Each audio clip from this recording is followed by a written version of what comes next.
President Shaker, members of the Board of Trustees, faculty, administration, honored guests, family members, friends, Stephen the Sign Language Interpreter, and fellow graduates of the class of 2010.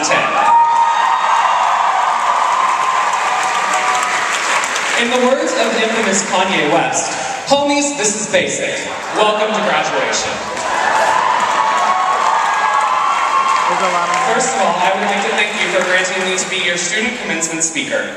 About a month ago, I received an email to my BlackBerry from our Dean of Students, Harrell Jackson.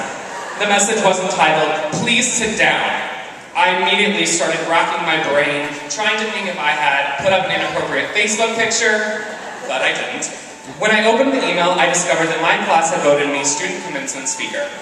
I was immediately excited, but soon became nervous for this daunting task. I started thinking about it for a couple hours, trying to figure out what I was going to write my speech about. But hours turned into days, and days turned into weeks, and weeks turned into, well, last night. My initial thought was to Google funny commencement speeches, and maybe get some sort of idea. When I was searching around, I stumbled upon Conan O'Brien's Harvard commencement speech. And while I thought his jokes were pretty funny, I didn't think I could land the humor. So, I figured I would start writing down some Marymount-related ideas. And I began to ask myself, what does graduation mean to me, to you, and to all of us? I don't know. I really didn't know. How is it going to affect us, other than the fact that we can now change our Facebook to MMC alumni?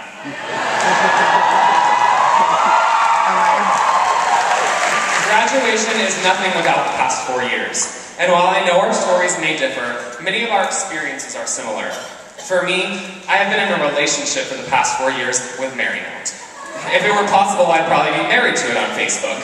Well, maybe it's complicated. Marymount has been the share to my Sunny, the peanut butter to my jelly, the toys to my R, and well, that equaled us. I didn't know, and I know that may be a little bit weird, but the memories, friends, and knowledge I've gained here I will treasure forever.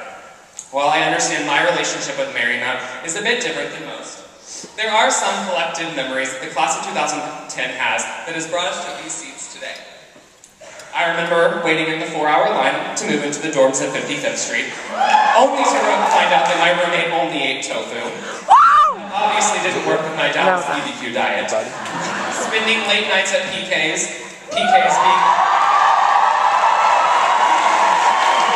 being removed from the meal plan, and never actually knowing what PKs stood for.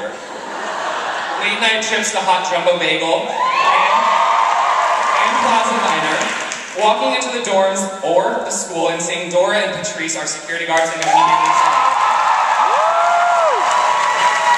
shoving ourselves into crowded elevators or sitting on the floors of the library, which is never open late enough, and there's never enough seats.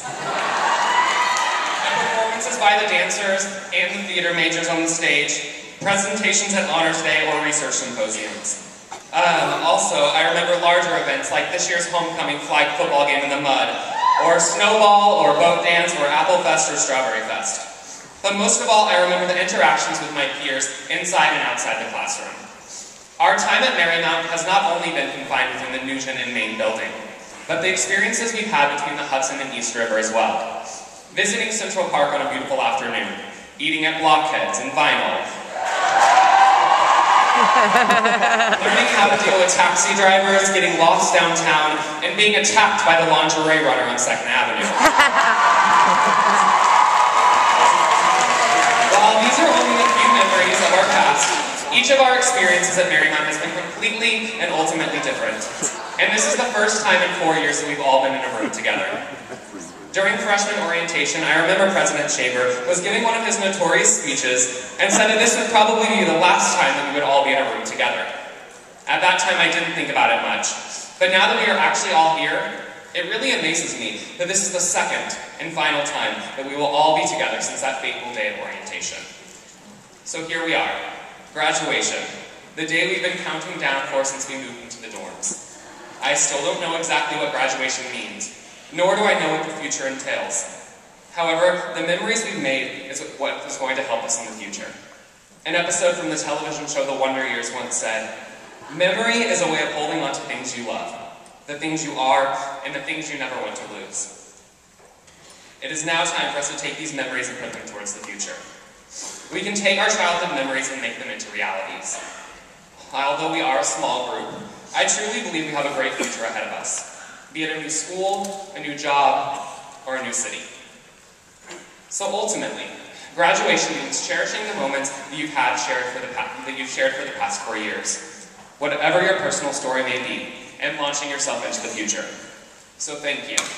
Thank you, faculty, thank you, family, but most of all, thank you, graduates. Thank you for listening to me, inspiring me, lending me meal card money to buy me a drink in Java City, not deleting me on Facebook even though I invite you to an event pretty much every day. Thank you for going to Grace's to buy plastic water bottles because we banned them. But most of all, thank you for creating the best experience of my life thus far. My best friends in the entire world are sitting in this room today. And I am sad that we are not going to see each other as often. But I thank you for helping me, giving me advice, and making the past 4 years truly wonderful. Each person in the room, be it a parent, friend, professor, advisor, has made us who we are today. So this isn't goodbye. It's TTYL. So one final time, thank you. Here's to a fantastic evening and a great future. Don't ever forget the class of 2010. Smile!